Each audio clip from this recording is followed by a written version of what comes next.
tengo la oportunidad de presentar este conversatorio sobre macroeconomía, desigualdades y desigualdades de género, viejos vínculos y nuevos problemas.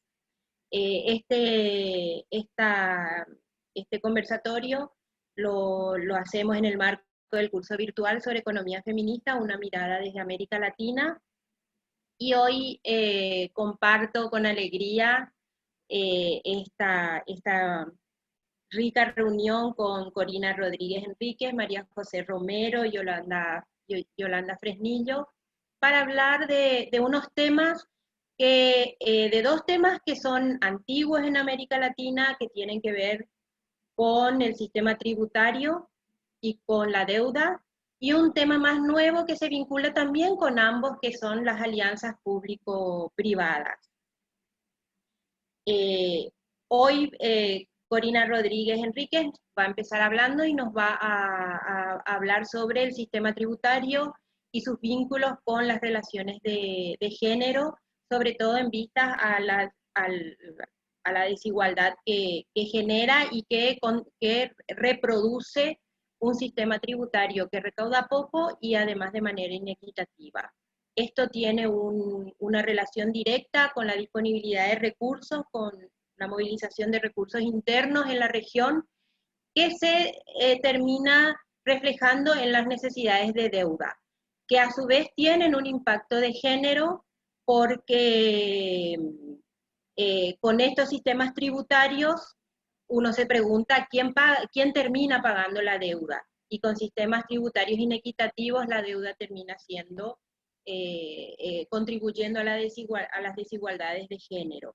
Y finalmente, María José Romero se va a referir a los hallazgos sobre alianzas público-privadas, fundamentalmente en el área de salud, y cómo esto ha impactado también en el género, en las desigualdades de género. Corina Rodríguez, le voy a presentar, tiene una amplia experiencia, es una de las pioneras en los estudios de sistemas tributarios con enfoque de género. Ella es doctora en Ciencias Sociales por la Facultad Latinoamericana de Ciencias Sociales, Flaxo, sede Argentina. Es investigadora adjunta del Consejo Nacional de Investigaciones Científicas y Técnicas, CONICET, e investigadora principal del Centro Interdisciplinario para el Estudio de Políticas Públicas, CIEP. Sus líneas de investigación se desarrollan desde los estudios socioeconómicos dentro del marco teórico de la economía feminista. Es especialista en las áreas de mercado laboral, economía del cuidado, pobreza y distribución del ingreso y política fiscal y social. Quienes nos están escuchando, una vez que la metodología va a ser la siguiente, una vez que terminen las tres expositoras, vamos a abrir un espacio de debate. Antes de eso les pediría que utilicen el espacio que está dedicado para escribir preguntas. Gabriela Adriansen nos va a ayudar a organizar las preguntas y para las expositoras. Se les pido que a medida que tengan dudas, preguntas o comentarios, los vayan escribiendo para que las mismas expositoras y Adriana y Gabriela los vayan mirando. Entonces, bueno, bienvenidas y bienvenidos a quienes nos están viendo y escuchando. Y bueno, le doy la palabra a Corina. Bueno, muchísimas gracias, buenas tardes y buenas noches. Un placer estar aquí, gracias a la Tindad por la invitación y es un placer compartir este espacio con las colegas María José, Yolanda y Verónica. Yo voy a hacer una presentación breve para que también tengamos espacio para dialogar y para evacuar cualquier duda que haya sobre estos temas, enfocada particularmente en la cuestión del sistema tributario como una de las dimensiones de la dinámica macroeconómica de los países, y quisiera arrancar resaltando la importancia de que sigamos profundizando nuestro conocimiento, nuestra reflexión la recolección de evidencia empírica sobre estos vínculos, sobre los vínculos entre macroeconomía y desigualdad, y particularmente los vínculos entre macroeconomía y desigualdad de género. Yo creo que los trabajos desde la mirada de la economía feminista han venido contribuyendo mucho a este debate y al cruce de agendas, ¿no? Al cruce de la agenda feminista con la agenda de la justicia tributaria, y de la justicia económica, así que celebro que se sigan gestando estos espacios para que sigamos pensando colectivamente. La tributación es lógicamente una dimensión muy clave del funcionamiento de la macroeconomía. Es uno de los principales, o es el principal mecanismo de financiamiento que tienen las políticas públicas. Los estados, los gobiernos se pueden financiar con distintos mecanismos, se pueden financiar con emisión, se pueden financiar con endeudamiento, de eso también vamos a estar hablando hoy. Se pueden financiar vendiendo activos públicos, privatizando, explotando los recursos naturales que son de propiedad pública, pero todos esos mecanismos tienen sus límites y también sus inconvenientes, y si se quiere en algún sentido la forma más genuina y autónoma de financiamiento que tienen las políticas públicas, es la tributación. Son los impuestos, los estados tienen la potestad de imponer impuestos y en algún sentido de apropiarse de parte del producido social y de reorientarlo a través de la política de gasto público a las finalidades que socialmente se consideren las prioritarias, las necesarias. Sin dudas, la tributación es clave para entender también las dinámicas de la desigualdad, y aquí quiero hacer otro énfasis, que es, particularmente en América Latina, se instaló un discurso hace décadas bastante potente de que la herramienta redistributiva del Estado era el gasto público, y que allí teníamos que enfocar las prioridades y que era en la asignación de gasto público donde podíamos abordar algunas de las dimensiones de la desigualdad. Y me parece que los estudios tributarios, justamente las investigaciones de justicia tributaria, han podido demostrar con contundencia que la tributación también es una herramienta redistributiva, que lo que la intervención del Estado en la economía produzca en términos de redistribución del producido social va a estar determinado, por un lado, por el gasto público, pero también por cuáles sean los mecanismos de financiamiento de ese gasto público. Y en este sentido va a tener una implicancia distributiva también la deuda como mecanismo de financiamiento, también va a tener una implicancia distributiva las inversiones de los sectores privados que se convocan como mecanismos también de financiamiento, y de los cuales también se va a hablar aquí, pero también tiene una implicancia redistributiva sobre quién pesa la carga del financiamiento a través de los impuestos. Y por eso es importante, para llevar adelante cualquier agenda de justicia distributiva, mirar la cuestión de la tributación. Entonces, quiero hacer comentarios en dos sentidos. El primero es, bueno, cuál es la característica en términos de rasgos generales que podemos identificar de los sistemas tributarios en América Latina, muy brevemente, 4 mensajes claves, y cómo podemos pensar estos sistemas tributarios desde la mirada de la desigualdad de género y desde la mirada feminista. Los sistemas tributarios latinoamericanos yo creo que podemos muy sintéticamente describirlos caracterizándolos con 4 elementos básicos. El primero es que en términos generales, si bien la presión tributaria en la región ha ido creciendo, sigue siendo relativamente baja en la comparación internacional, y voy a compartir pantalla. Entiendo que puedo hacer esto, ¿verdad? Me dicen si no.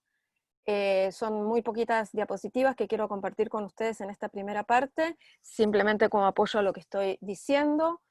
Me avisan cualquier cosa si no se ve esto.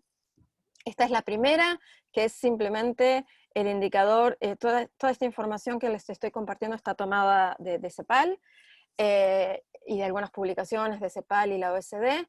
Este es el indicador de de presión tributaria, ingresos tributarios totales como porcentaje del PBI, y allí podemos ver que, con excepción de algunos países cuya presión tributaria ronda el 30% y se acerca con esto al promedio de la presión tributaria de los países de la OECD, en el promedio de América Latina la presión tributaria sigue siendo relativamente baja, 23,1%, y hay países que tienen presiones tributarias extremadamente bajas, como todos los que podemos ubicar, digamos, de este 20% hacia abajo.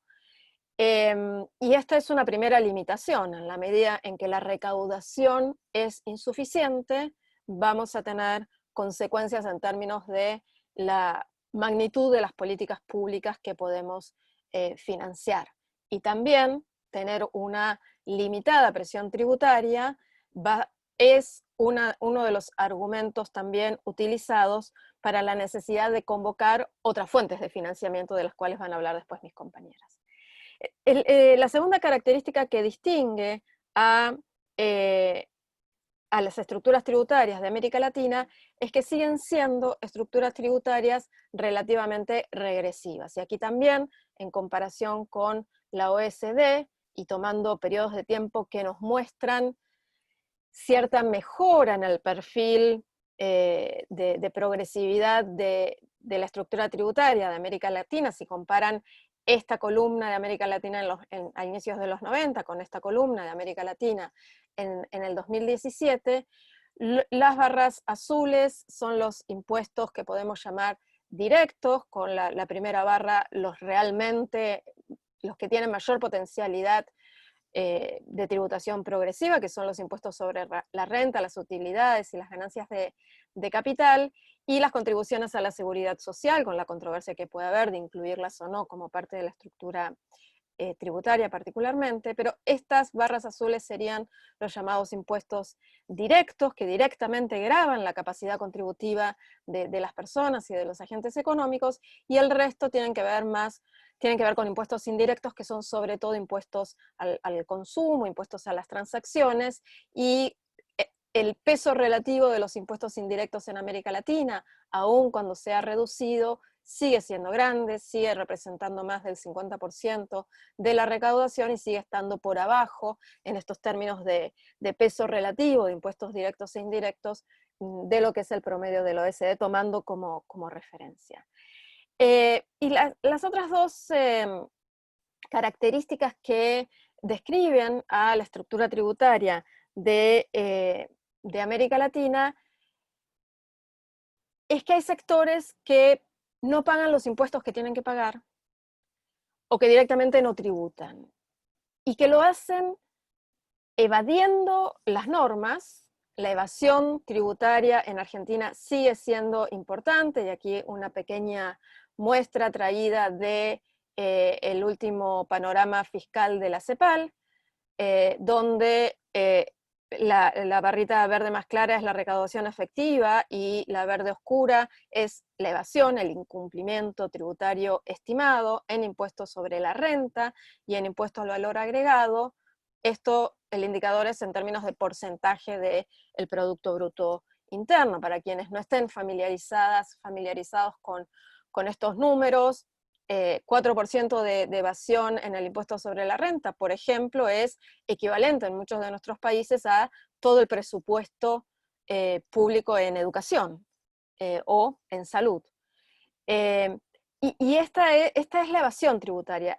Son los impuestos que se dejan de cobrar porque las empresas y las personas violentan la ley, evaden, no cumplen con la ley tributaria. Pero también otra característica que tiene América Latina, y esta es la última filmina que comparto, es un alto nivel de elusión tributaria, es decir, de no pago de impuestos por mecanismos legalmente establecidos, lo que conceptualmente se define como gastos tributarios, impuestos que los estados dejan de cobrar por mecanismos que los propios gobiernos imponen de exenciones tributarias con distintas justificaciones y en los distintos impuestos, y aquí también, utilizando este indicador de relación del gasto tributario con el PBI, tienen una muestra de cuál es la magnitud de esta elusión tributaria en los países según el último panorama fiscal de la CEPAL. Entonces, estructuras tributarias que recaudan poco, que recaudan de manera inequitativa, que recaudan regresivamente, a pesar de que estas dos cosas han mejorado, la presión tributaria ha aumentado y la regresividad ha disminuido levemente, todavía siguen siendo características típicas de los sistemas tributarios argentinos, latinoamericanos, perdón, a lo que se suma estos mecanismos ilegales o legales que hacen que las empresas y las personas dejen de tributar y con eso desfinancien a los estados.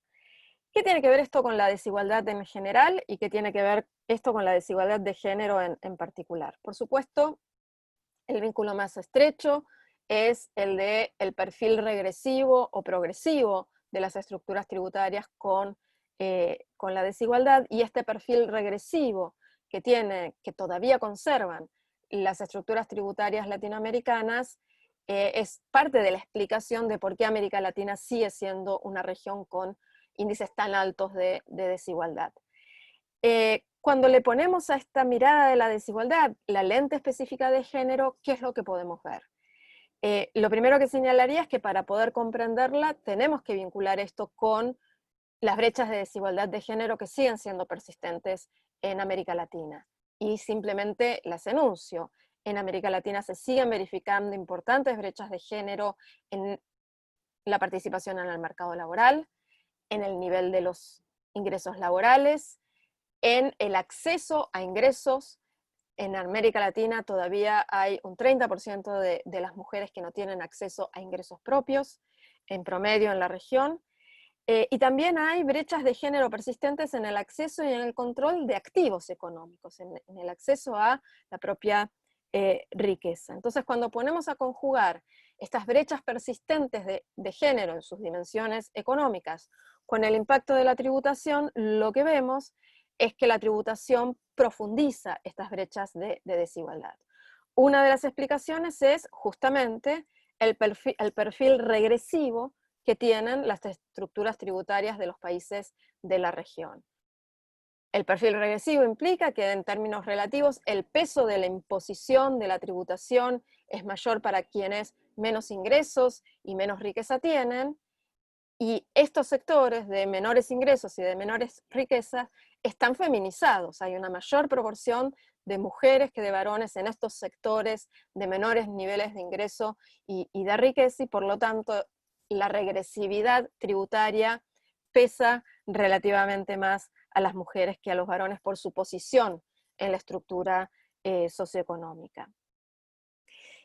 También hay estudios que muestran el impacto específico que tiene la alta tributación sobre los consumos en algunos países de América Latina, el alto peso de la tributación sobre bienes básicos, sobre consumos alimentarios, y esto también tiene su sesgo de género en el sentido del peso que tiene sobre los hogares más pobres, y cómo podemos hacer dialogar esto con la feminización de la pobreza que se verifica en los países de la región, y también con el peso que esta tributación sobre los consumos básicos tiene en el manejo de los presupuestos familiares. En América Latina no se identifican sesgos explícitos de género de manera notoria. Hay algunas situaciones donde las propias normas discriminan contra las mujeres, pero son realmente muy marginales. La mayor implicancia de la tributación sobre las brechas de desigualdad proviene de una tributación regresiva puesta a jugar en una estructura socioeconómica desigual, donde las brechas de género son persistentes. Y en ese sentido también lo que algunos ejercicios empíricos en América Latina han podido demostrar es que hay cierta profundización de las brechas de desigualdad que provienen del tratamiento diferente que tienen los ingresos en relación con los tributos sobre los ingresos personales según la fuente de esos ingresos. en algunos países de América Latina los ingresos provenientes del trabajo tributan distintos que los ingresos provenientes de ganancias de capital o de rentas financieras. Los ingresos provenientes del trabajo asalariado tienen un tratamiento impositivo diferente y más beneficioso que los ingresos provenientes del trabajo independiente o por cuenta propia, y como aquí también hay brechas de desigualdad de género, esto tiene entonces una interrelación y un impacto. Y voy a cerrar diciendo que el otro elemento clave para entender la relación entre estructura tributaria y lógicas de financiamiento y brechas de desigualdad de género es el impacto que tienen la evasión y la elusión tributaria. Y el impacto en este sentido viene por el lado de que todos esos recursos que los estados dejan de percibir por los mecanismos legales o ilegales que van licuando ingresos tributarios es de financiamiento para políticas que podrían abordar algunos de los obstáculos principales que las mujeres tenemos, y en mucha mayor medida respecto de los varones, para acceder a ingresos, para acceder a empleos de calidad, para acceder al control de activos económicos. Y de hecho se pueden hacer algunas comparaciones. Hace un tiempo participé en un trabajo, y con esto cierro, donde miramos estas cuestiones para un conjunto de 3 países de América Central, y hacíamos una comparación entre el tamaño de las exenciones tributarias que se le daba a la inversión extranjera directa y la comparábamos con algunos rubros del presupuesto público, y llegábamos a advertir, por ejemplo, en el caso de Guatemala, traigo este ejemplo solamente a título ilustrativo, las exenciones tributarias equivalían al 2,3% del PBI, las exenciones específicas como incentivos a la inversión equivalían a 1,2% del PBI, y esto representaba, por ejemplo, en el caso de Guatemala, 46,6% de todo el gasto en educación, de todo el presupuesto público para la educación, o sea, era equivalente casi a la mitad del presupuesto educativo. Equivalía a más del 100% del gasto público en salud, es decir, equivalía al presupuesto del gasto.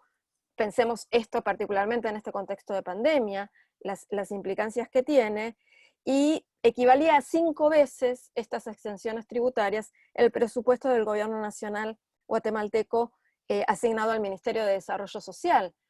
Los ministerios de desarrollo social suelen implementar políticas públicas que son especialmente relevantes para atender algunas de las dimensiones de la desigualdad en las que estuvimos señalando. Finalmente, estas características de la estructura tributaria, de recaudar poco, de recaudar mal, es uno de los argumentos que se utiliza para justificar la necesidad del Estado de convocar al sector privado para proveer alguno de estos bienes públicos. En parte la justificación de las asociaciones público-privadas de las que María José nos va a hablar, se justifican por la dificultad que el propio Estado tiene para financiarlas. Entonces, en América Latina estamos en este círculo vicioso, donde el Estado deja de cobrarle impuestos a las empresas y luego convoca a las empresas para que financien la provisión de los servicios públicos que el Estado no puede brindar, porque no le cobra los impuestos que le tiene que cobrar a las empresas, a las corporaciones y a las grandes fortunas, a las personas y a los hogares ricos de nuestro país. Cierro aquí y puedo luego ampliar en la ronda de comentarios y conversación. Muchas gracias.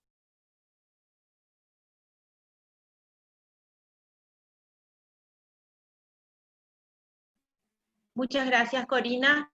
Esta situación de la que nos habló Corina tiende a empeorar con la pandemia, porque justamente durante esta crisis de la pandemia se requieren más recursos para financiar los costos de la pandemia y los costos no solamente presentes de este año o del próximo, sino los costos del endeudamiento a los que nos ha llevado la pandemia.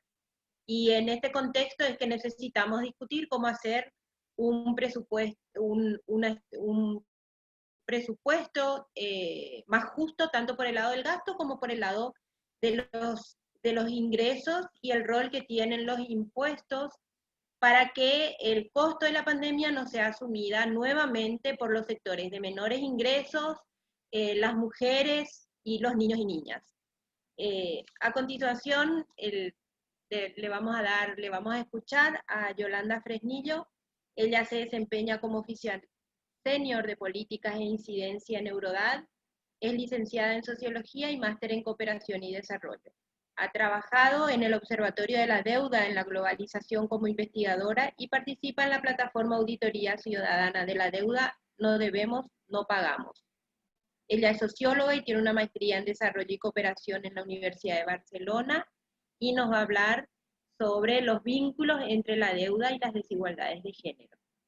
Adelante, Yolanda.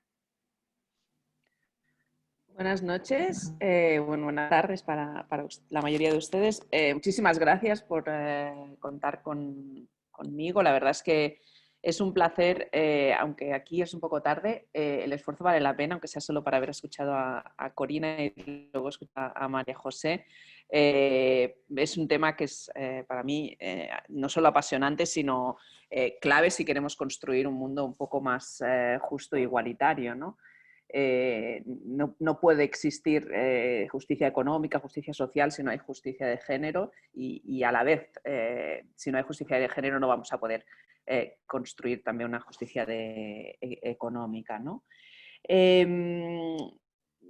Voy a hablar de deuda y en realidad estoy hablando simplemente de la otra cara de la moneda de lo que ha explicado Corina, ¿no? Allí donde no llegan los ingresos impositivos, sí que hay otras herramientas y mecanismos para tener ingresos para los servicios públicos y la inversión pública, como pueden ser las estrategias de privatización y vender recursos del Estado. Pero normalmente es ahí donde no llegan los ingresos fiscales, está la deuda, ¿no? Para cubrir ese déficit, ese agujero que queda entre lo que gastas y lo que ingresas, ¿no? En América Latina saben mucho más que acá en Europa seguramente de deuda, la han sufrido durante muchos años y la siguen sufriendo. Pero sí que es verdad que han ido cambiando de alguna manera los mecanismos de endeudamiento y creo que es interesante que podamos ver cómo ha evolucionado esta situación de la deuda y luego voy a entrar un poco más en el enfoque de género y cómo se vincula estos procesos de endeudamiento con las desigualdades de género, ¿no? Nos decía Verónica ahora, ¿no?, que la pandemia nos lleva a una situación en la que los estados están aumentando los niveles de deuda. De hecho, hay varios países, tanto en América Latina como en el resto del mundo, especialmente en el sur global, que están en situaciones próximas al default, a la suspensión de pagos o con muchas dificultades para hacer frente a los pagos de deuda, especialmente por los impactos de la pandemia. Pero esa no es una situación que surge ahora, que surge con esta crisis económica derivada de la COVID, sino que viene de antes. De hecho, en Eurodad publicamos un informe justo en el mes de febrero, justo antes de que se declarara la pandemia, en el que denunciábamos esa posible nueva crisis de la deuda que veíamos venir por el incremento de los niveles de deuda pública que está habiendo en las diferentes regiones, especialmente en el sur global, ¿no? En América Latina y en África subsahariana principalmente. Las compañeras de Latindad publicaron también el año pasado un informe explicando, ¿no?, cómo la problemática de la deuda volvía a ser central para varios países de América Latina. La pandemia ha desactualizado esos datos de forma muy rápida porque ha llevado el problema a otro nivel, pero creo que es importante que tomemos conciencia de que la problemática no es derivada de esta situación extraordinaria que genera el coronavirus, sino que ya venía de antes, ¿no?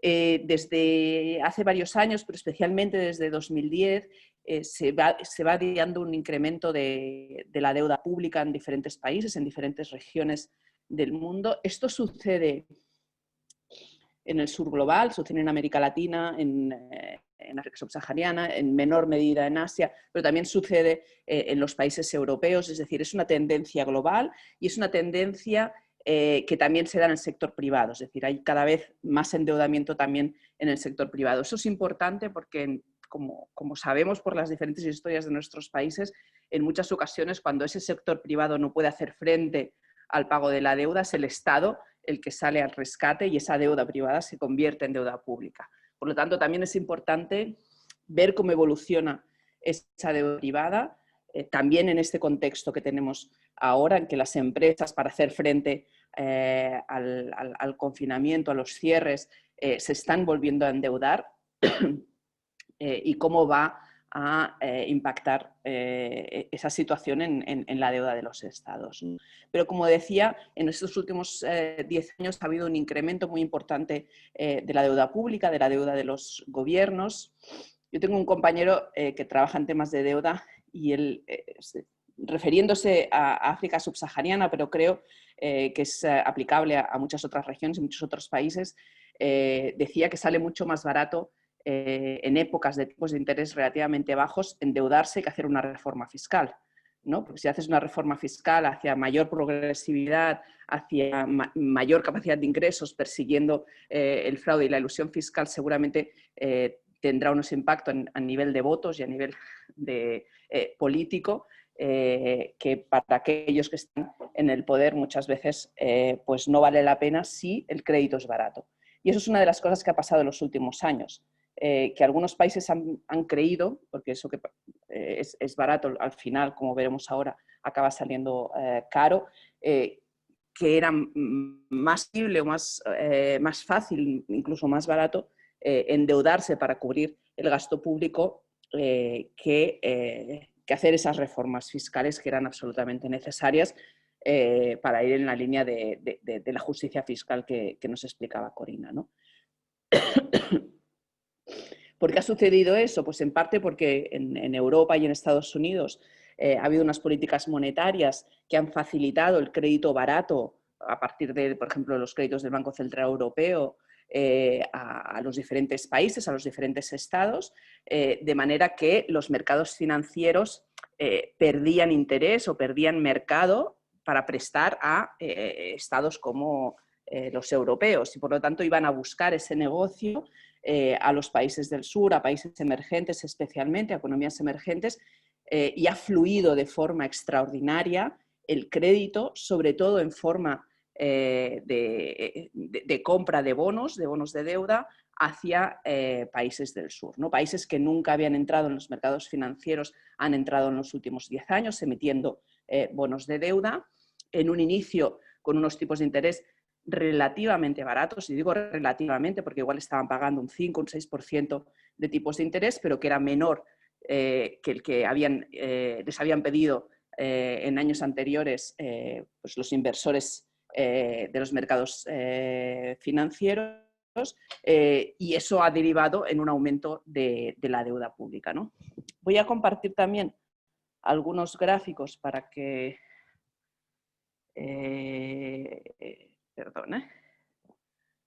para que veamos de qué estamos hablando. Supongo que se ve. Y es aquí, ¿no? Esta la evolución de la deuda general de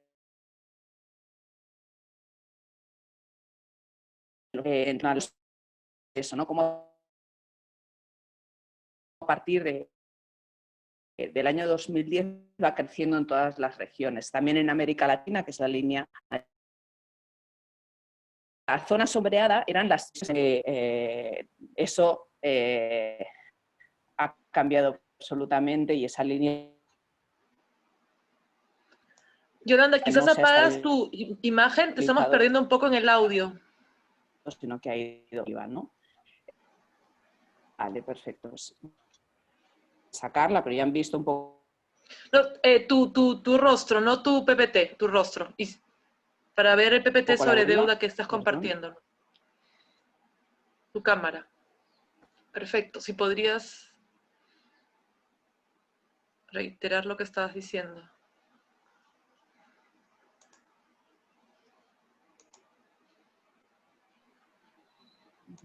niveles de deuda pública incrementada es los pagos de la deuda, es decir, si yo tengo más deuda, más deuda que debo, también aumenta el servicio de la deuda, es decir, el pago de las naciones del mundo, y como consecuencia de ese aumento de los pagos de deuda se da una disminución del gasto público, excluyendo el pago de la deuda también en las diferentes regiones. Es decir, si mis ingresos fiscales son iguales o menores, mis pagos de deuda son mayores, al final, para poder cuadrar los números, lo que tengo que hacer es, o lo que acabo haciendo, lo que tendría que hacer seguramente es aumentar los ingresos fiscales, pero lo que acabo haciendo como gobierno es reducir el gasto público y, por lo tanto, reducir la inversión en servicios públicos esenciales, en sanidad, en educación, en protección social, ¿no?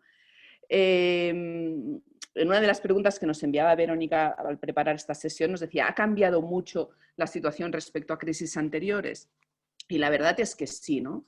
En las crisis de la deuda, sobre todo finales de los años 90, principios de los 2000, la gran crisis de deuda en Argentina, en Ecuador, en Brasil también, en diferentes países de América Latina, nos centrábamos mucho, mirábamos mucho hacia esa deuda con el Fondo Monetario Internacional, con el Banco Mundial, quizá con algunos países bilaterales, pero lo que ha crecido sobre todo en los últimos años es la deuda con agentes privados. Y no tanto bancos comerciales que tienen sus sedes normalmente en el norte global, sino sobre todo inversores a través de la emisión de bonos, los mercados financieros.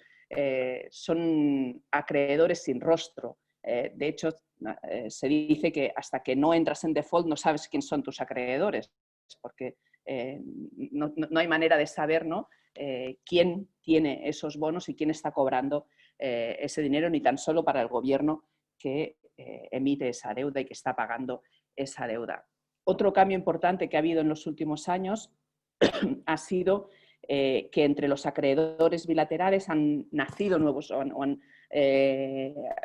aparecido en escena nuevos prestamistas bilaterales, especialmente China, relevante para América Latina, y otros países como India, como Brasil, que también es un acreedor importante para algunos países, por ejemplo, de África subsahariana, ¿no? Eso hace, y eso se ha visto evidente en los últimos meses, que cuando un país llega a una situación de no pagar la deuda, la negociación con los acreedores es muchísimo más compleja, que tiene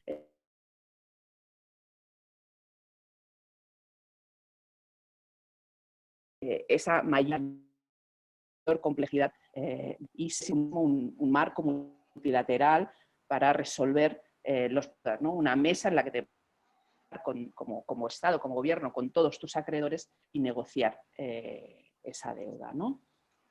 Yolanda, disculpa, si podrías solo repetir ya, esa última idea, por favor, porque creo que se cortó un poquito. Si acaso lo vinculo con... ¿Se me oye bien o...? Ahora sí, sí. ¿Ahora sí? Sí. Vale. Lo vinculo un poco con la situación que estamos viviendo hoy, ¿no? Con el estallido de la pandemia, la crisis económica que se deriva de esta pandemia, hay una serie de impactos sobre los ingresos de los diferentes gobiernos, bajan los ingresos fiscales, pero también las remesas. Aquellos países con dependencia, con ingresos de turismo, se ven absolutamente en la bancarrota. Caso paradigmático es el de Costa Rica, por ejemplo, o el de Belice, en América Latina y los países del Caribe. Hay procesos de fuga de capital, sobre todo en los primeros meses de la pandemia. A partir de marzo, entre marzo y abril, se da una fuga de capitales de récord desde los países del sur hacia los países del norte. Hay devaluaciones de monedas, lo cual hace que la deuda, que normalmente está contratada en dólares, se vuelva mucho más cara. Es decir, la situación hace que los países se encuentran con muchísimas dificultades para hacer frente a un incremento de gasto, por el tema del aumento del gasto público, en una situación en que la deuda ya era especialmente alta, es decir, tienen que seguir pagando a los acreedores, hacer frente a los gastos de la pandemia y hacer frente a esa reducción de ingresos, ¿no? En esa situación, aquellos países que entran en suspensión de pagos o que quieren renegociar esa deuda con sus acreedores, y eso es lo que estaba explicando antes, se encuentran con que no existe en la arquitectura financiera internacional un mecanismo, un marco en el que negociar la deuda pública con los diferentes acreedores, ¿no? El caso, por ejemplo, de Argentina o el caso de Ecuador, que han tenido que ir negociando paso a paso con un acreedor, con otro, con estos fondos de inversión, luego con otros grupos de fondos de inversión, luego con el FMI, luego por el otro lado con los acreedores bilaterales. Si encima tienen deuda con China, tienen que negociar con China y aparte con los acreedores del Club de París, que son los países tradicionalmente acreedores, europeos, Estados Unidos. Es decir, se da una situación en la que los procesos de negociación de deuda se alargan innecesariamente, porque si existiese un mecanismo democrático, multilateral y transparente, eso no sería así, y los costes son aún mayores, ¿no? Voy a ir directa, porque no estoy hablando nada del tema de género, ¿a qué impactos de género tiene esta situación? Ese aumento de deuda y esa disminución del gasto público que se daba ya en los últimos años, pero que se está dando especialmente ahora con la pandemia, obviamente tiene un impacto directo sobre los derechos de las mujeres y sobre la igualdad de género. Especialmente a través de las medidas de austeridad y de ese marco mental neoliberal que sigue perdurando a nivel mundial. Más allá de que los países tengan contratado o no tengan contratado un préstamo con el Fondo Monetario Internacional y se les imponga una serie de medidas de austeridad, lo cierto es que ese es el camino que toman la mayoría de los países cuando tienen dificultades para hacer frente a los pagos de la deuda, ¿no? Es apretarse el cinturón, como decimos en España, y hacer recortes y reducir el gasto público, ¿no? Voy a compartir otra diapositiva y con esta ya acabo. Esta de acá, no sé si se verá bien. Es lo que yo le llamo el camino de la deuda a la amenaza de los derechos de las mujeres, ¿no? Disculpas. A través de las condicionalidades del FMI, de esa mentalidad neoliberal, de ese delirio de que la austeridad es la que nos sacará de esa situación, hay una reducción y una eliminación de servicios directamente para las mujeres, ¿no? Esos recortes en servicios de salud reproductiva, en apoyo a supervivientes de violencia machista, recortes en general en inversión y gasto de servicios públicos, esa pérdida de calidad, de cobertura, de acceso a los servicios básicos, es cubierta, digamos, por el trabajo no remunerado de cuidados y trabajo doméstico que hacen las mujeres, ¿no?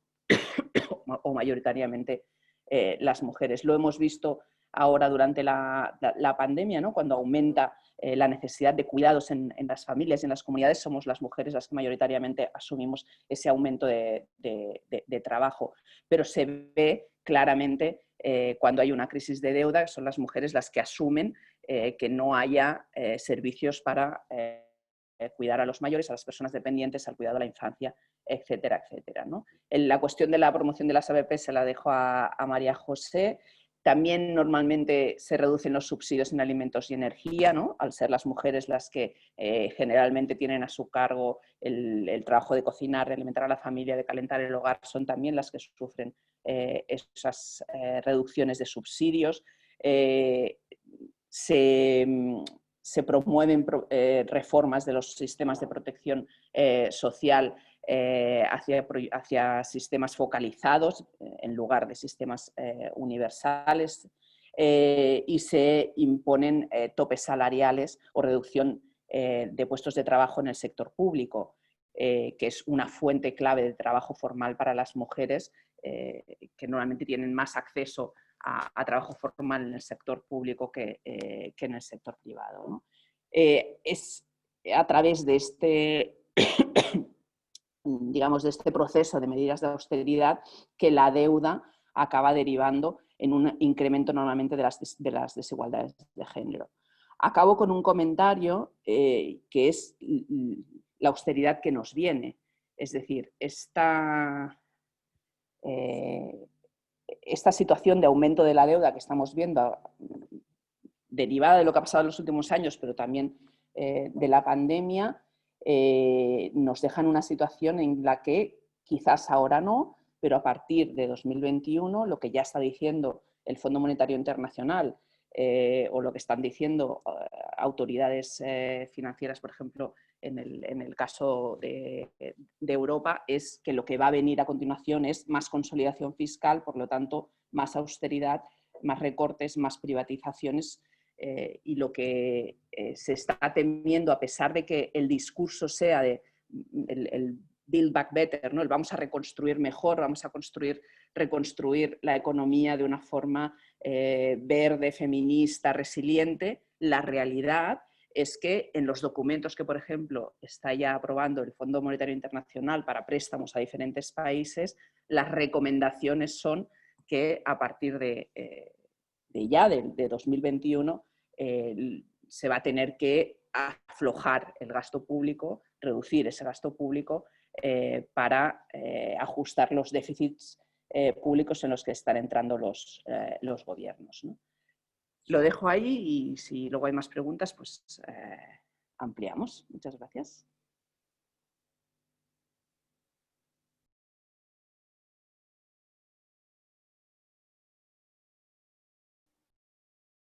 Estás muteada, Vero. Vero, estás con... Perdón.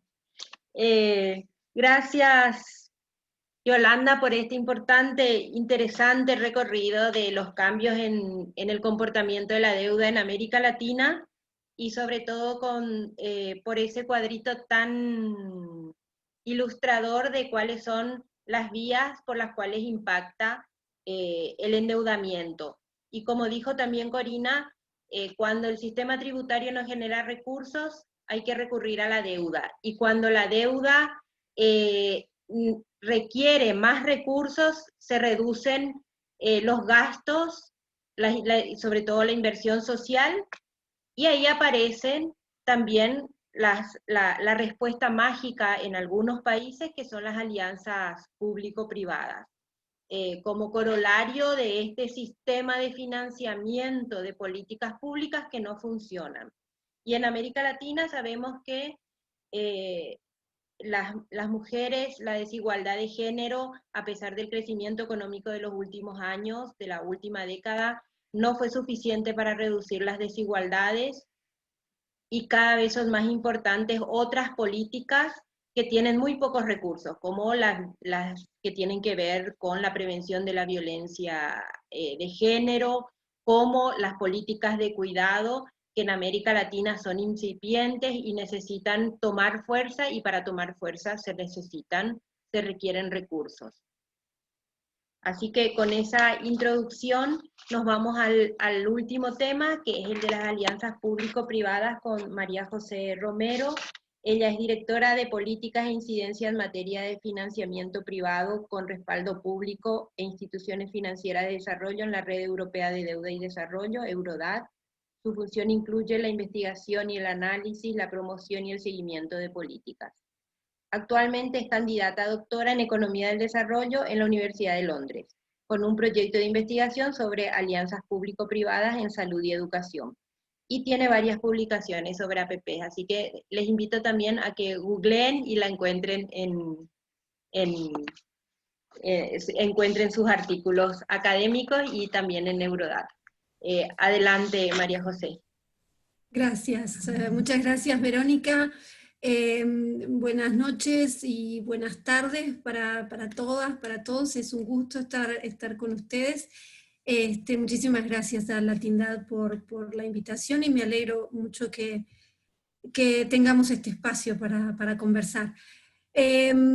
Bueno, les voy a compartir algo que preparé para hacer la presentación más fácil. A ver. Me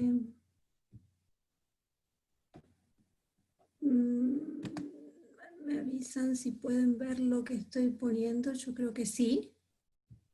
Perfecto. Bueno, como les decía Verónica, la idea es hablar de las asociaciones público-privadas, llamadas APP, en el marco de los Objetivos de Desarrollo Sostenibles y la equidad de género. Voy a comenzar con algunas palabras y algunas cifras para poner este tema en contexto, en el contexto actual, que sin duda incluye el tema de la pandemia y el impacto de la pandemia en las economías y en las sociedades. Voy a también abordar el tema de las APPs, su definición, cómo es necesario analizar las APPs, quién promueve a las APPs y cómo se promueven, por qué toman fuerza las APPs, los desafíos, los principales desafíos de las APPs, cómo afectan las APPs a la equidad de género y a los derechos de las mujeres, y voy a cerrar con algunos puntos para la reflexión. En cuanto al contexto, creo que es importante poner algunas cifras a lo que está en los medios, a lo que todos sabemos y vivimos, en cuanto al impacto de la pandemia, como les decía, en las economías y en la sociedad y en la gente. Entonces, la pandemia dio como resultado una profunda recesión en América Latina y a nivel global. Estamos hablando de que estamos viviendo la peor recesión desde la crisis de 1929. La CEPAL estima que América Latina caerá, la economía de América Latina caerá en 2020 un 9%. Y esto da como resultado impactos sociales devastadores. Los niveles de pobreza obviamente aumentarán. Hay cifras de CEPAL y del Banco Mundial que hablan de ese aumento de la pobreza. Existe un mayor desempleo, mayor desigualdad y hay un fuerte impacto en las mujeres. Y como señalaba Yolanda, desde los gobiernos, tanto del sur como del norte, se habla, y de las instituciones multilaterales, se habla de reconstruir mejor, pero sin duda es necesario pensar qué es lo que significa reconstruir mejor y cuál es el uso de esa expresión que viene desde diferentes instituciones y gobiernos, como les decía. En América Latina nos enfrentamos en especial a una situación que precede a la pandemia, en tanto importantes necesidades de infraestructura y de servicios públicos.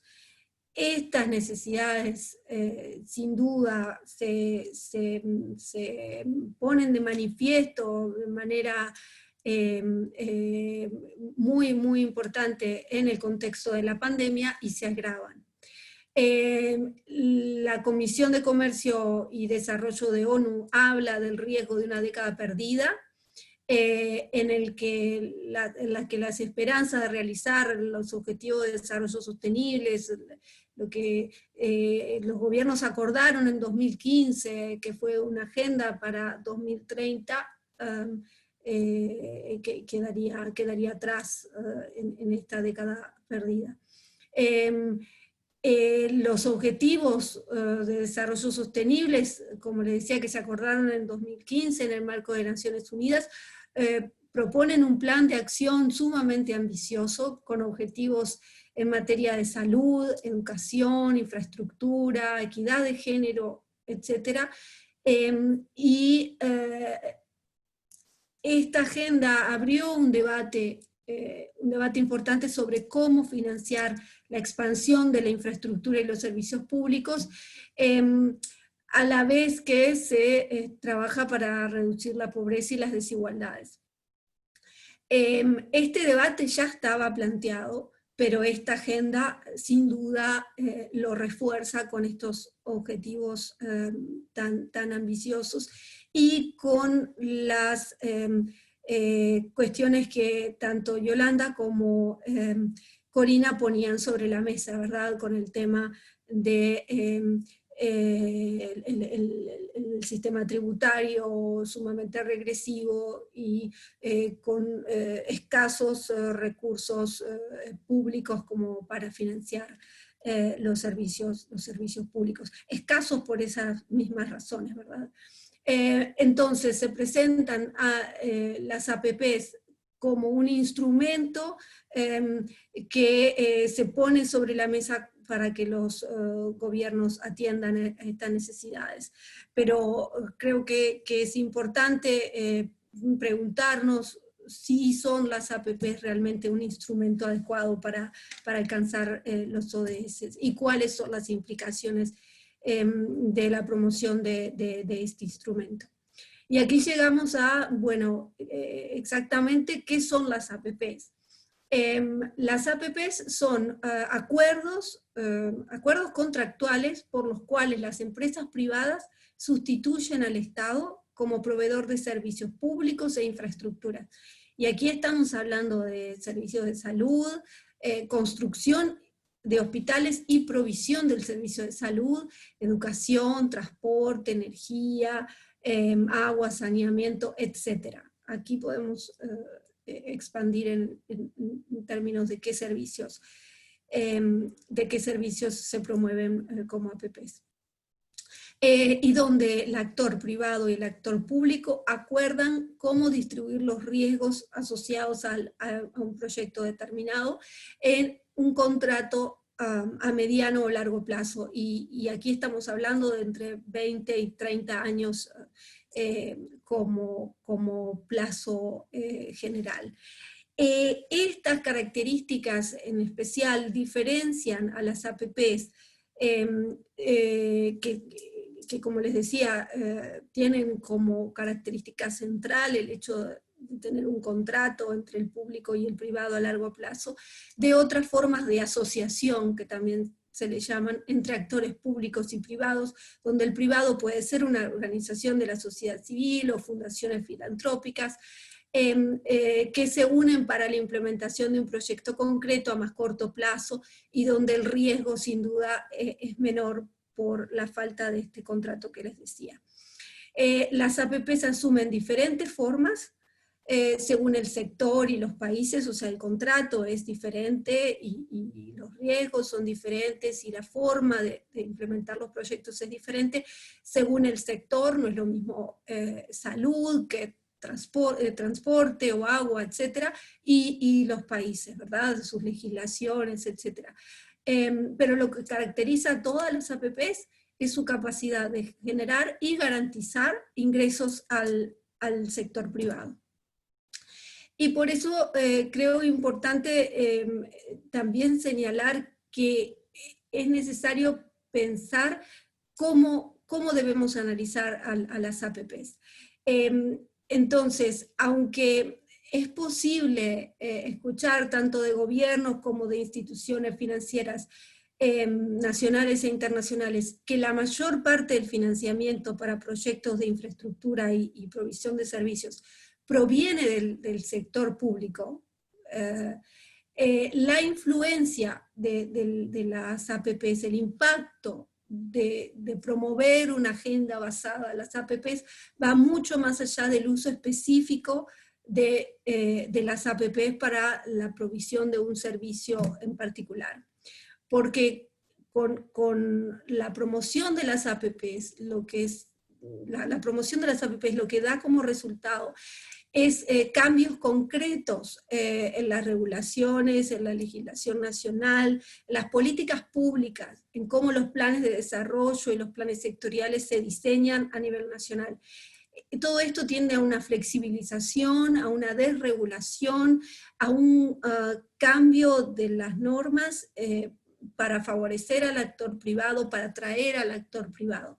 Entonces, por eso es que existe literatura que da cuenta de que las APPs tienen que ser analizadas en el contexto de la creciente comercialización y privatización de la salud, la educación, etcétera, y de la financiarización creciente de las economías, es decir, una tendencia global que pone al sector financiero en un rol central en cuanto a la provisión y financiamiento de servicios.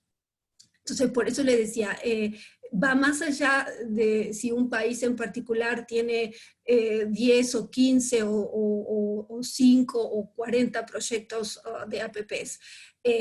Estamos enfrente a una tendencia global de impacto tal que las regulaciones y los planes de desarrollo se construyen a partir del objetivo central, que es atraer al sector privado. ¿Cómo se promueven las APPs y quién promueve las APPs? Bueno, aquí es necesario señalar que hay diferentes actores que actúan a nivel global, regional, nacional y sectorial en la promoción de las asociaciones público-privadas.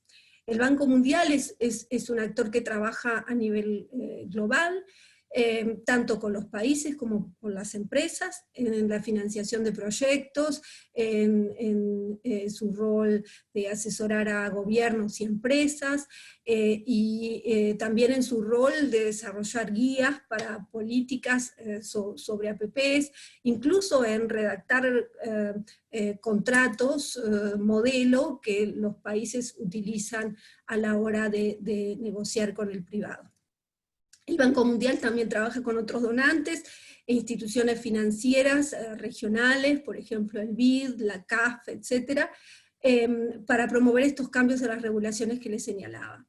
Las regulaciones nacionales, en los decretos, las leyes, etc. También diferentes gobiernos del norte global, el Reino Unido, Holanda, España, Francia, etcétera, trabajan a nivel bilateral y a través de instituciones como la Unión Europea, el Grupo de los 20, el Banco Mundial, etcétera, para promover las APPs.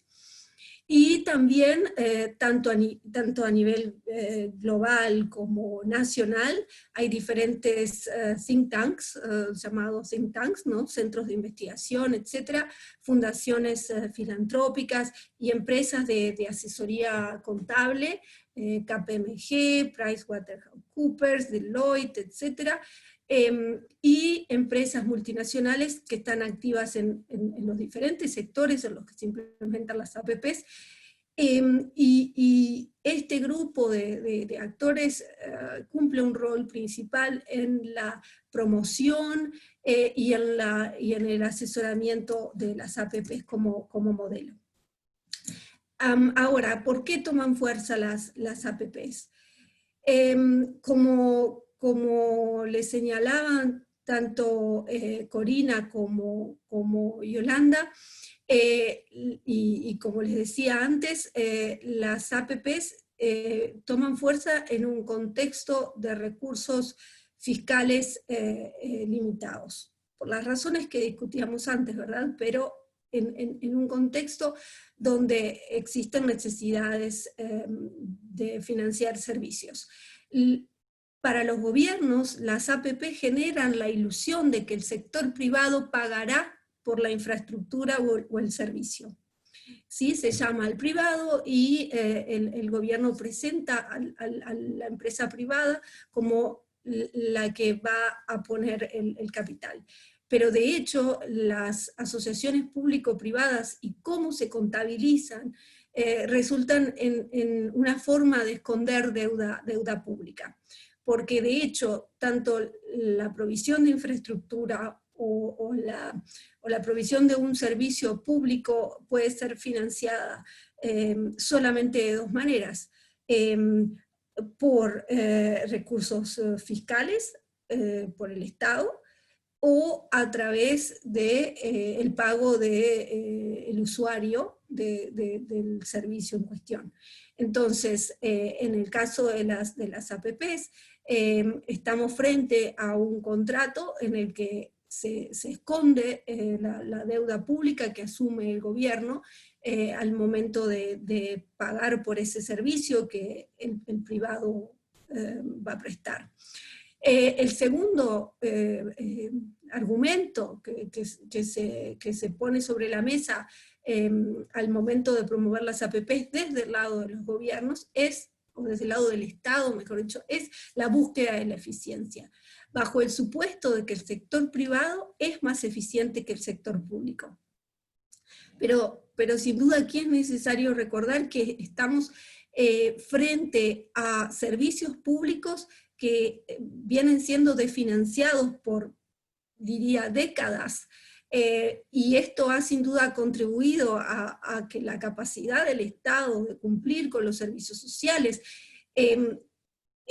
haya sido socavada, ¿verdad? Haya sido disminuida. Porque es bastante insólito que se le pide al Estado que sea capaz de entregar servicios públicos de calidad cuando hemos desfinanciado, como les decía, a los servicios públicos y al Estado durante décadas. Entonces aquí el argumento de la eficiencia se pone por delante presentando al sector privado como más eficiente. Por parte del sector privado, sin duda las APPs generan una nueva oportunidad de negocios o una oportunidad de negocios con menos riesgos y con ingresos garantizados, porque como les decía, estamos frente a un contrato en el que se garantiza el ingreso al privado por 20 o 30 años. Aquí algunas de las tapas de las publicaciones que hemos hecho en los últimos años, ¿verdad? Con muchos aliados, incluido Latindad, viene trabajando en el tema de APPs desde el año 2014 o 2015, y a partir de eso es que les presento algunas de las conclusiones de nuestro trabajo como parte de un trabajo colectivo.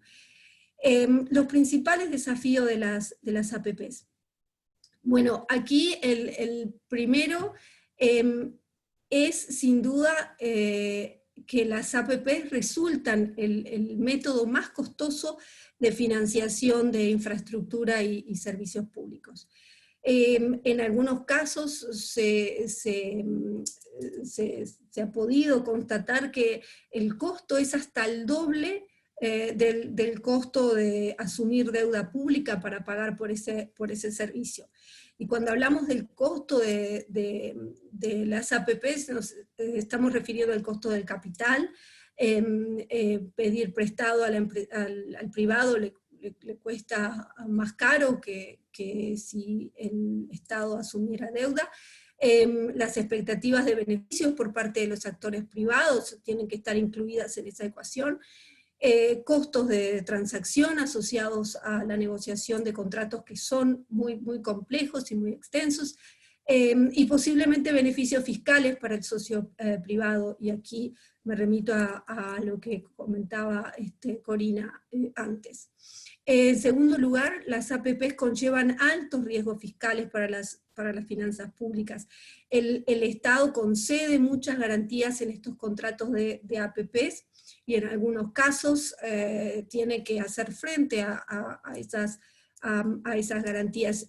Entonces, el costo de la APP no es solamente lo que figura en el contrato que el Estado tiene que pagar de forma anual, sino que puede ser aún mucho mayor si tiene que asumir alguna de todas esas garantías que se ponen en los contratos, cuando hay problemas o diferencias con el tipo de cambio, cuando hay cuestiones en las legislaciones nacionales que cambian, etc., el Estado tiene que asumir todos esos riesgos. Las APP son renegociadas con muchísima frecuencia y esto siempre aumenta el costo del proyecto. Cada renegociación de los contratos va en beneficio del privado. Las APPs carecen de transparencia y su escrutinio público es muy limitado, lo que favorece prácticas corruptas, y en América Latina hay muchísimos casos en todo el continente de contratos APPs que han visto esta renegociación casi anual, y que ha tenido prácticas corruptas como eje central y que ha aumentado el costo del proyecto de manera importante. Y como les decía, las APP son muy complejas de negociar, de implementar, existe un gran desequilibrio de poder entre el actor público y el actor privado. Y además existe poca evidencia de que las APP sean eficientes. Aquí es necesario señalar que eficiencia en muchos casos equivale a flexibilidad laboral. Son los trabajadores los que ven sus condiciones laborales modificadas cuando estamos ante proyectos de APPs, y en muchos casos cuando nos referimos a proyectos de salud y educación, son las mujeres las que son la principal mano de obra en estos proyectos, ¿verdad? Son trabajadoras mujeres las que se ven perjudicadas. Y existe poca evidencia de que las APPs contribuyan a reducir la pobreza y las desigualdades y a producir resultados medioambientales sostenibles. En muchos casos vemos que los proyectos de APP se implementan en megaproyectos, en proyectos masivos de infraestructura que tienen altos costos medioambientales. Y aquí quiero hacer hincapié en las APPs y la equidad de género. Los puntos principales de este vínculo, y a partir de estas características de las APPs que les mencionaba, radican en que las APPs, por sus costos y sus riesgos fiscales, pueden crear restricciones fiscales adicionales que hacen que la capacidad del Estado de cumplir con servicios públicos e infraestructuras que logren cambios transformadores en cuestiones de género sea limitada, ¿verdad? Allí vemos que el costo y el riesgo hace que haya un impacto en la capacidad de las APP de tener un impacto directo en la equidad de género.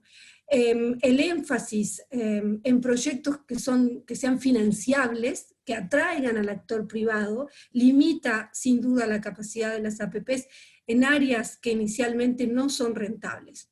Y esto impacta en las prioridades de inversión del sector público.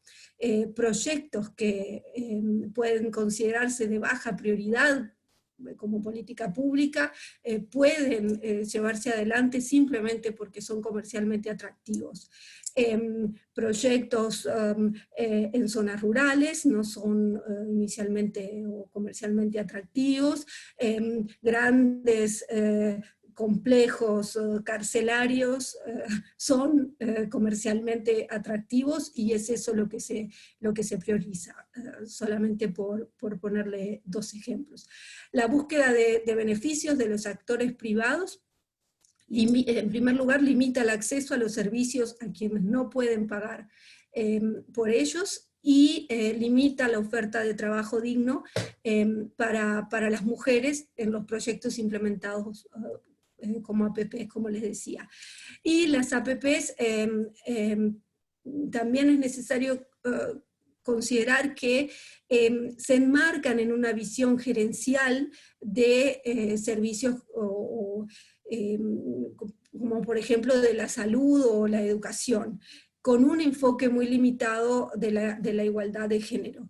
En muchos casos el enfoque es cuántas niñas van a la escuela o cuántas mujeres son vacunadas, etc., en lugar de abordar cuestiones estructurales que impiden a las mujeres y a las niñas de disfrutar de sus derechos. O sea, lo que resulta de la promoción de las APPs es sin duda algo que no ataca cuestiones estructurales que es necesario sin duda abordar.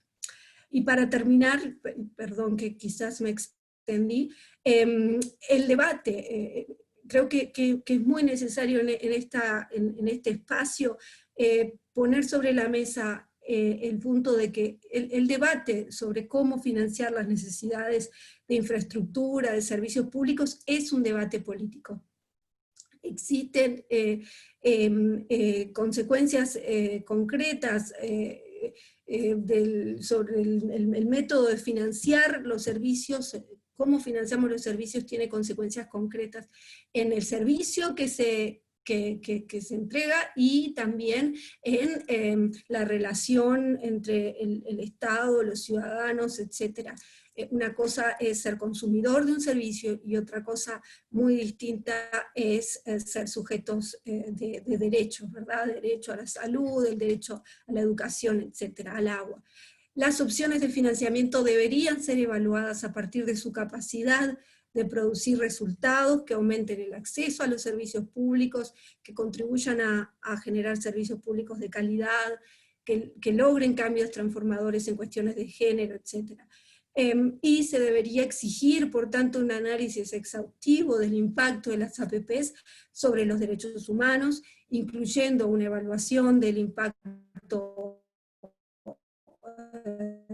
de género y los posibles impactos de las APPs en el presupuesto nacional.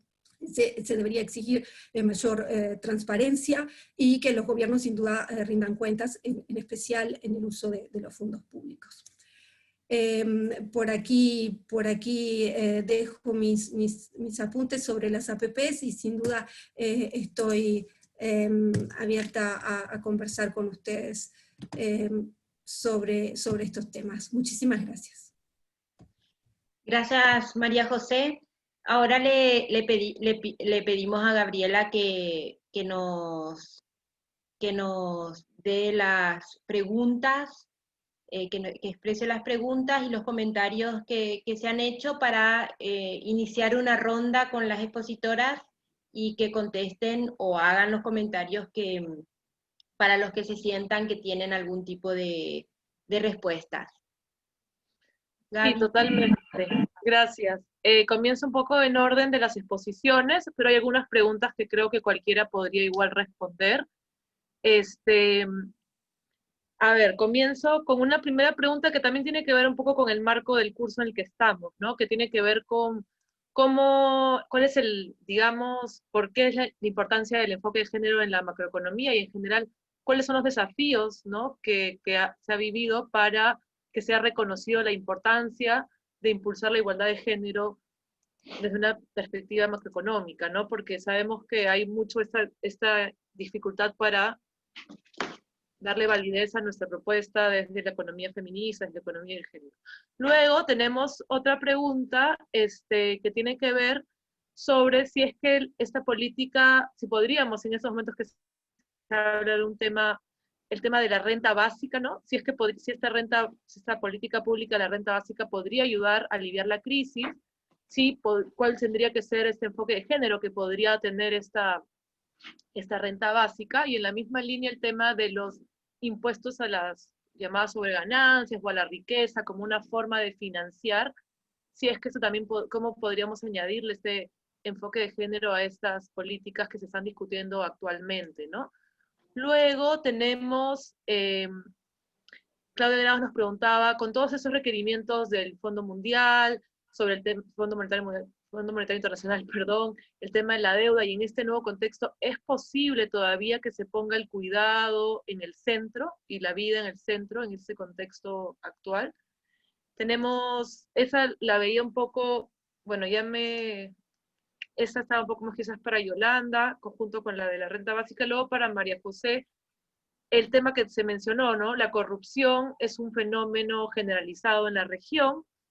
Esto tú lo dijiste un poco, ¿no? Pero también entendemos, se pregunta esta persona si se da en las APPs, ¿no es cierto? Que muchas veces incluso logran adaptarse a las leyes, ¿no? O sea, es decir, muestran esta idea de que están dentro de las reglas, pero que terminan imponiendo sus intereses, ¿no?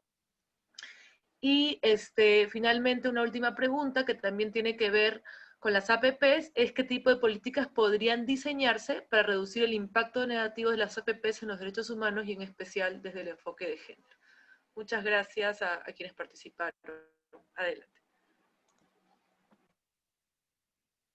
Corina, no sé si querés empezar respondiendo, haciendo algún comentario.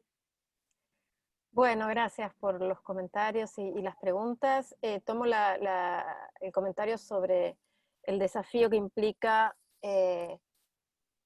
convencer sobre la importancia de mirar la macroeconomía también desde esta mirada. Yo creo que desde los feminismos y particularmente desde la economía feminista hemos ido haciendo muchos avances, sobre todo para enfrentar la reacción primera que encontramos cuando decimos, bueno, hay que meter una lente de género aquí, hay que mirar esto desde una perspectiva feminista, y lo primero que nos dicen, ¿qué tiene que ver la macroeconomía con las cuestiones de género? La macroeconomía es neutral al género, esta es la expresión más utilizada, y creo que justamente el trabajo que venimos haciendo, la generación de evidencia empírica que venimos produciendo, ayuda a mostrar que la macroeconomía no es neutral al género, sino que es ciega al género cuando falla en reconocer esta dimensión.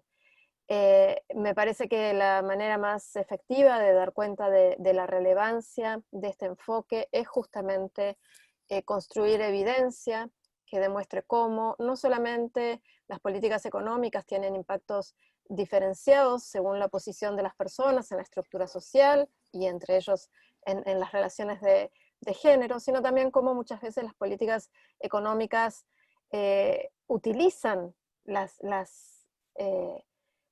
brechas de desigualdad en su propio funcionamiento. Y en este sentido, toda la literatura desde este enfoque sobre las estrategias de desarrollo dan cuenta de cómo algunas veces las estrategias de desarrollo justamente utilizan la posición subordinada, la posición de desventaja de las mujeres como una ventaja comparativa para la inserción internacional económica de los países. Entonces, me parece que la principal estrategia que tenemos que desarrollar en este campo es la que un poco venimos impulsando, que es la de generar conceptos, la de generar evidencia, la de participar en los debates, la de alzar nuestra voz, y creo que hemos logrado avances, ¿no? Creo que hoy ya nadie puede sentirse, no se puede desconocer esta relevancia, ni sentirse no afectado por las preguntas que esta mirada trae. Y sobre la pregunta, el comentario sobre el impuesto a la riqueza, si es pertinente, si es prioritario, yo creo que es sobre todo urgente discutir la implementación de impuestos a la riqueza, impuestos a las grandes fortunas, particularmente en América Latina, que sigue siendo la región más desigual del planeta, y donde la desigualdad se acrecienta, no se reduce, y donde resulta ya en niveles absolutamente obscenos, ¿no? Porque se profundiza la desigualdad y se profundiza la condición de pobreza y de miseria en la que viven contingentes enormes de población. Como lo dijeron mis compañeras aquí también, la pandemia esto lo profundiza y lo hace además muy visible. Me parece que algo que ha conseguido la pandemia también es visibilizar esto. Entonces, a mí me parece que todos los mecanismos que doten de mayor progresividad a nuestras estructuras tributarias no solamente son necesarios, sino que son urgentes, y muy particularmente en los países de la región la cuestión de los impuestos sobre la riqueza, que son prácticamente inexistentes. Cedo la palabra, luego puedo sumar algo más sobre la cuestión de la renta básica, si acaso hace falta. Gracias. Gracias, Corina. Yolanda, si tenés algún comentario. Sí, dos cuestiones. Sobre la primera cuestión de ¿no? ¿Por qué macroeconomía y género? ¿no? Yo también desde alguien que no ha estudiado economía en la universidad, sino que me aproximé desde la sociología, y desde ser un activista de la deuda a estos temas más macroeconómicos, yo veía claro la relación entre deuda y género, entre deuda y desigualdades de género y impactos en las mujeres desde el inicio de mi activismo hace casi o más de 20 años, de hecho ya. Pero creo que la cosa se me planteó como muy clara cuando alguien me dijo si existen desigualdades, y creo que aquí debe haber, ¿no?, una inmensa mayoría de las participantes que están de acuerdo en que existen desigualdades de género, estamos en una sociedad patriarcal, cualquier política pública, incluida la política macroeconómica, tendrá un impacto sobre esa realidad y por lo tanto tendrá un impacto sobre esas desigualdades. Puede reducir esas desigualdades, puede aumentarlas o puede dejarlas como está, pero es que si deja las desigualdades como está perpetuando esas desigualdades. Entonces, toda política pública tiene un impacto de género y por lo tanto siempre tenemos que aplicar esa mirada de género también a la política macroeconómica, porque si no se aplican esas gafas de género,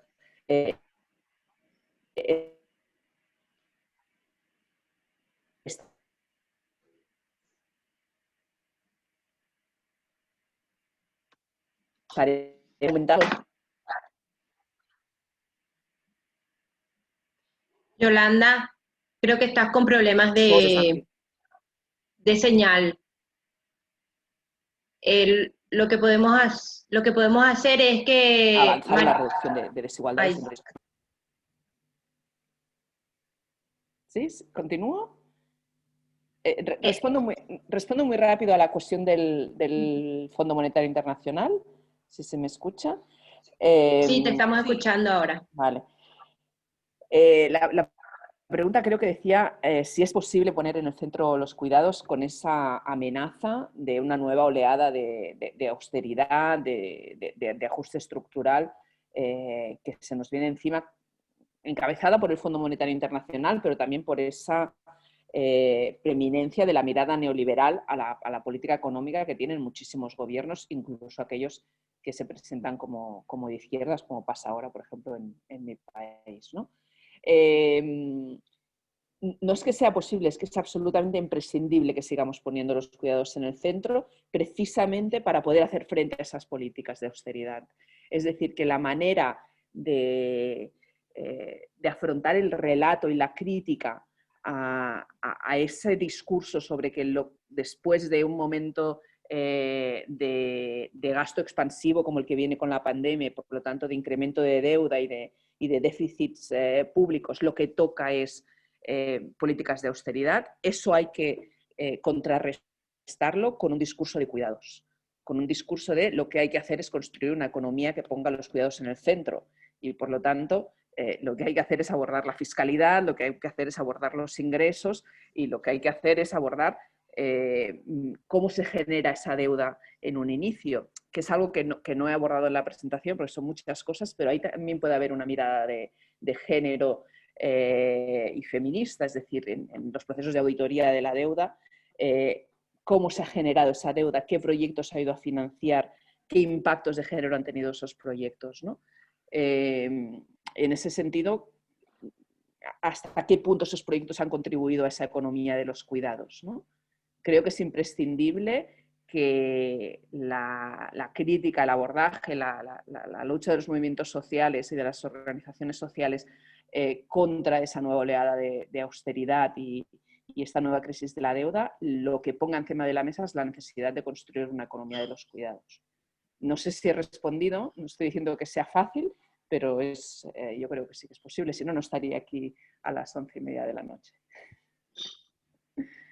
Gracias, Yolanda. María José. Gracias, gracias por las preguntas y bueno, sin duda tanto Corina como Yolanda respondieron al tema de macroeconomía y género, pero como les decía, un punto que me interesa señalar es que cómo se financian los servicios públicos también es relevante a la hora de tener presente los impactos en la equidad de género, los impactos en las mujeres, etcétera. Como les decía, no es lo mismo financiar servicios públicos, tanto de infraestructura como de provisión de servicios sociales a través de recursos públicos, que a través de contratos con los privados.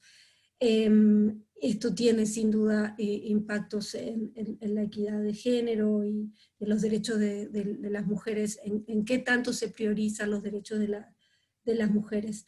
En tanto a la pregunta de corrupción, como les decía, las APPs y la provisión de servicios a través del actor privado tiene mecanismos y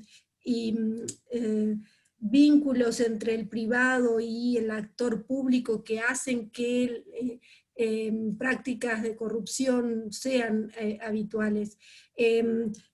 Para combatir esto, bueno, mayor transparencia, mayor control ciudadano, un rol diferente de los parlamentos, de las organizaciones sociales, los sindicatos en general, para poder visibilizar cuando eso sucede y para poder regular de forma tal que los riesgos y las posibilidades de que suceda se minimicen. Perdón. No existen situaciones o países de corrupción cero, tanto en el norte como en el sur vemos que esas prácticas existen, pero es necesario, como les decía, mayor control ciudadano para que eso se minimice. Y en relación a la pregunta de las políticas, ¿qué tipo de políticas podrían diseñarse para reducir el impacto negativo de las APPs en los derechos humanos? Diría que es necesario que la opción de ir por una asociación público-privada para un servicio en particular tendría que estar basada en un análisis de los riesgos, de los impactos de ese mecanismo de financiamiento en particular en los derechos humanos, en las mujeres, la equidad de género, etcétera, en el presupuesto nacional. Entonces, en muchos casos vemos que esto no sucede, que la opción de ir por una APP se toma por motivos políticos, por intereses, incluso hasta por esta creencia que les decía que sostienen que el sector privado es más eficiente, cuando no siempre sucede así, no tendría que ser así. Entonces, este análisis exhaustivo o tener regulaciones y decretos, leyes a nivel nacional que establezcan cuál tendría que ser el proceso de decisión para ir por una APP o no, tendríamos que empezar desde allí para tener políticas públicas que sean más abiertas y estén a favor de los derechos humanos, etc. Gracias. Muchas gracias a todas. Gaby, no sé si hay alguna pregunta que quedó en el tintero para hacer una última vuelta ya de despedida, porque estamos sobre el tiempo final, y en todo caso, si quieren hacer un comentario ya como despedida, las tres, sobre, María José ya abordó, ¿cuál es el rol desde la sociedad civil que nos toca hoy frente a este contexto de un agravamiento con la pandemia, de condiciones que ya venían antes en términos de la desigualdad, la inequidad en el sistema tributario, el crecimiento de la deuda y el surgimiento de las APPs en nuestras economías como alternativa? Y con eso, bueno, vamos cerrando. despidiéndonos. Ha sido un momento de un gran aprendizaje, de una puesta al día de temas que no son nuevos para la economía feminista, pero que están tomando fuerza y con muchos cambios con respecto a los años 80 o 90, cuando teníamos estos debates en el marco del debate del desarrollo y del endeudamiento de América Latina de los 80 y las políticas de ajuste estructural en los 90. Muchas gracias, Corina, María José, Gabriela y Yolanda, y esperemos volver a juntarnos, probablemente ya no este año, pero sí el año que viene, a discutir estos temas. Bueno, una ronda de despedida y nos despedimos todas. Muchísimas gracias también a los participantes desde la Tindad, que bueno, está tratando de impulsar estos debates en la ciudadanía y en la sociedad civil de América Latina. Y solo comentar que el último comentario tiene que ver con lo que has dicho, Verónica, de qué consejos nos dan para afrontar este momento de crisis y, digamos, superar las vulneraciones que están dándose económicas a las mujeres, ¿no? ¿Qué reflexiones finales tendrían sobre este momento de crisis, ¿no? ¿Arranco yo? Sí, Corina. Bueno, yo quisiera hacer una pequeña acotación sobre la pregunta de renta básica que quedó ahí sin responder. Simplemente decir que el debate sobre la renta básica, por lo menos en Argentina, se ha revitalizado, y creo que en varios países de la región, en este contexto de crisis. El hecho de que la discusión sobre la renta básica resurja en cada crisis, creo que es una indicación de lo importante que sería tener una red de seguridad básica en los ingresos, y cuánto mejor podríamos enfrentar las situaciones de crisis si lo tuviéramos. También la discusión sobre la renta básica tiene debate desde miradas feministas, con visiones que la ven como una propuesta potente, y otras que la ven con más reparo. Yo creo que la clave para que la renta básica pueda funcionar como potencia para reducir las desigualdades, incluidas las de género, es que la renta básica no sea una propuesta aislada, sino que por lo menos, para que pueda resultar potente y no traer consecuencias negativas en términos de brechas de desigualdad de género, una propuesta como la de la renta básica tiene necesariamente que ir acompañada con una fuerte política de universalización de servicios de cuidado, para evitar los impactos que puede tener una política de universalización de acceso a los ingresos en el rol cuidador de las mujeres. Podríamos discutir mucho más, pero ya estamos cerrando. Y simplemente diría, en este contexto de pandemia, que creo que justamente tenemos que aprovecharlo para reforzar nuestra agenda feminista. Yo creo que la pandemia ha visibilizado tantas de las cosas que desde la agenda feminista venimos diciendo, que aun cuando es un tiempo muy doloroso, muy oscuro, que profundiza el sufrimiento y que profundiza las desigualdades, es también, me parece, un escenario donde nuestra agenda se puede fortalecer, y para poder impulsarla es clave que nos sigamos juntando, que nos sigamos organizando. También la pandemia genera nuevos desafíos para la organización, que creo que tenemos que pensar creativamente, pero sobre todo sostener espacios como este, ¿no? Sostener espacios de encuentro, de organización, y de pensar estrategias para que realmente lo que sea que venga, que ya no va a ser un retorno a la normalidad, que justamente que no sea un retorno a la normalidad, porque es un poco la normalidad previa a la pandemia la que nos trajo hasta aquí. Así que creo que la cosa pasa por cómo podemos seguir construyendo colectivamente en un sentido de transformación. Gracias, Cori. Yolanda. Sí, Si totalmente de acuerdo con Corina. Yo, de hecho, no entré en el tema de la renta básica por esa dificultad, pero creo que lo has resumido perfectamente, ¿no? El hecho de que tiene que ir acompañada de una democratización y una universalización de los servicios públicos de cuidados, si no, tiene sus riesgos, ¿no? Pero, y en cuanto a los retos y qué podemos hacer en esta época de pandemia, más allá de esa centralidad de la agenda feminista, como decía Corina, y de la necesidad de construir nuevas realidades, nuevas economías, desde lo comunitario incluso, pero también desde lo público, desde las municipalidades, desde desde todos los lugares, digamos. También hay una importante tarea de resistencia que se nos viene encima. El escenario es muy propicio para aquello que Naomi Klein llamó la doctrina del shock, para privatizaciones, para nuevas medidas de austeridad, para una vuelta del fondo no solo a América Latina, sino en todo el mundo, de hecho, incluso en Europa. Y por lo tanto creo que es necesario pues, estar atentas, estar formadas, estar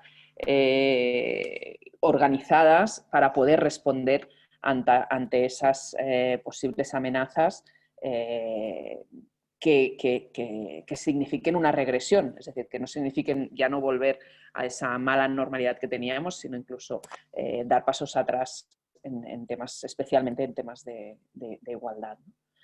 Pero yo creo mucho en la posibilidad de construir en el colapso y de construir realidades también alternativas y feministas en condiciones adversas como las que tenemos. Así que adelante. Muchas gracias. Y muchísimas gracias, Verónica, Gabriela y las compañeras y compañeros de la Tindad por organizarlo. Ha sido interesantísimo. Gracias, Yolanda. María José, ¿algunas palabras finales? Gracias. De hecho, no quiero repetir lo que Corina y Yolanda ya han dicho. Suscribo totalmente. Creo, y ahí sí agregaría que esta situación de pandemia nos pone frente a una emergencia que ha hecho florecer la creatividad y las formas de organización de una manera que hace menos de un año o hace un año quizás no entraban en nuestras planificaciones y no era impensado que íbamos a estar una noche de jueves conectadas con 90 personas de América Latina, ¿no? Discutiendo estas cosas y nutriéndonos de estas experiencias y análisis.